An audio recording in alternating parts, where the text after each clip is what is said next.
ఆంధ్రప్రదేశ్‌లో ఒక క్వింటా సోనా మసూరి ధాన్యం ఎంత ధరకు అమ్మచ్చంటారు? ఆంధ్రప్రదేశ్లో సోనా మసూరి ధాన్యం ధర సుమారు 2,400 నుండి 2,700 రూపాయల మధ్య ఉండొచ్చు క్వింటాల్కు.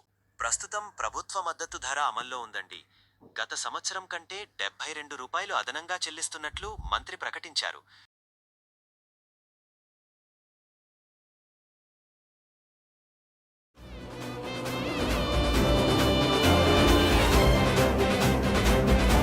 బస్తాలు బల్లెక్కించండ్రా!